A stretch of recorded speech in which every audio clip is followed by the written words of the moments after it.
Hey everyone, my name is Monique Mazerel, and I'm a fourth year UMBSJ nursing student, working together with the university to create some peer-led tutorials or webinars based on medication math. So today we're going to be focusing on IV solution infusions. Our objectives for the end of the day are going to be to calculate IV solution infusion questions, including the amount of time it takes to infuse a certain solution, as well as how much is infused within a certain time frame. So these questions are a little bit more complex. If you don't have prior experience, then perhaps you want to check out some of my earlier videos explaining each step a little bit more. But for those of you that have followed along or that are comfortable with the math, then we're just going to jump right into it. So we have D5W, we have 1,000 mils infusing at 60 mils per hour. The infusion is beginning at 0600, so what time will it be complete? The first thing that we want to know, we want to take a look at all our information. So we have 1,000 mils infusing at 60 mils per hour, and it's beginning at 0600. So the first step that we want to take is we want to figure out how long it's going to infuse our 1,000 mils at 60 mils an hour. So to do this, we can just cancel out our units. So we have 1,000 mils, and we know that we're giving it at 60 mils per hour. So our mils are going to cancel out here. And if we calculate this math, it's going to be 16.66667 hours. But we're not going to leave it like that. That's going to be very difficult to calculate the question. We're going to round to the 100th position. So it's going to take 16.67 hours. So we know 16, but what is 0.67 of an hour? What is this? So we need to calculate that out. So we take 0.67 hours, and we're going to cancel out our units again. We know that within 1 hour, we have 60 minutes. So if we calculate this math, our answer is 40.2. So again, we would round this. We don't want to say 40.2. We want to say it's going to take 40 minutes. So now we know 16 hours and 40 minutes is how long it's going to take. So the next step to the question is we want to know what time it's going to be complete. So I've added that to the top of the slide. It starts at 0600. So all we have to do to figure out what time it's going to be finished at is add our 16 hours and 40 minutes. So if you do this math, carry up the 1, it's going to end at 22:40. So this is what time our infusion is going to be finished. So if you can remember to cancel out those units, it's going to be really, really helpful. All you have to do is find out what you're looking for and then cancel out from there. So let's look at the next question. So we want to know how much D5 lactated ringers will be administered during an 8-hour shift if it's running at 125 mils per hour. And then the second part of the question will be over a 4-hour period. So let's look at our information. Again, we want to know how much. We have 125 mils per hour. So how much is going to equal, we're looking for our mils. So we have 125 mils per hour. So this can also be 125 mils per hour. And we are running it over an 8-hour shift. So our hours are going to cancel out. And if we do our math, we are going to get 1,000 mils over an 8-hour shift.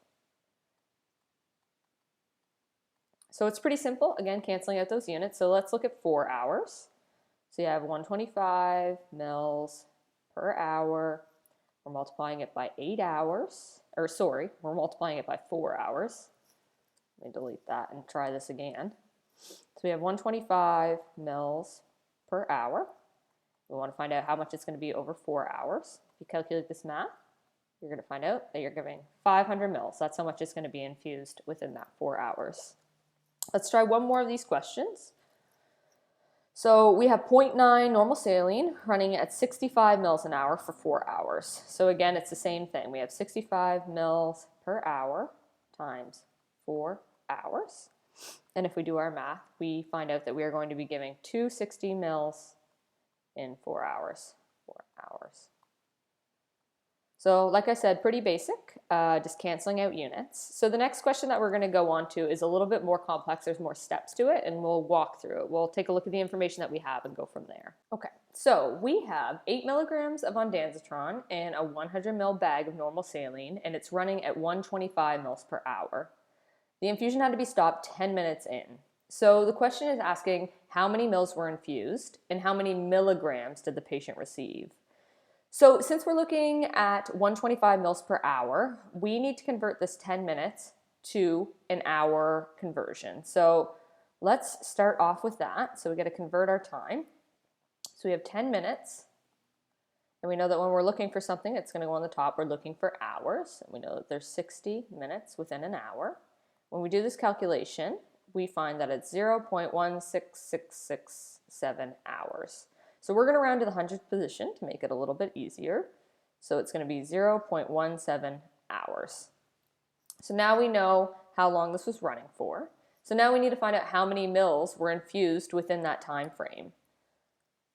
So we have 125 mils per hour. So we want to get to mils, so that's going to stay on the top there. We're going to multiply it by 0.17 hours. So if we do this calculation, we are going to find that there were 21.25 mils infused within the 10 minutes. But we're going to round that to the 10th position because if you're using a pump, that's what it's going to show you. So 21 point, this is a 5, so we're rounding to 3. So 21.3 mils infused within the 10 minutes. So there we go. We have our very first question. How many mils were infused? The answer is right here. So we're going to use that information to do the next part. So we need to find out before we begin, let me just write in up here that there were 21.3 mils infused within the 10 minutes. So we need to find out how many milligrams there are per mil.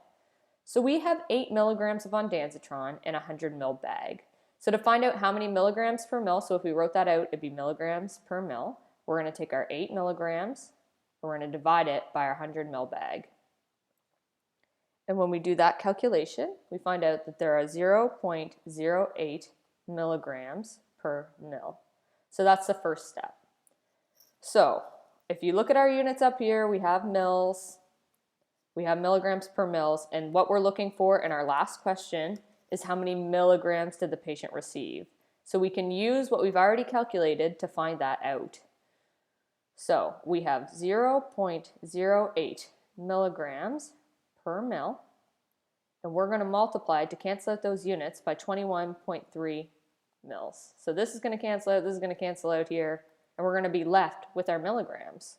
So when we do that math, we find out that our patient had 1.704, which we're going to round to the 10th position, so 1.7 milligrams of ondansetron were infused within the 10 minutes. So that's a more complicated IV solution infusion question. If you cancel out units, you can really make your way through the questions. You just have to take the time to look at what you have and what you're looking for, and hopefully that you found this helpful.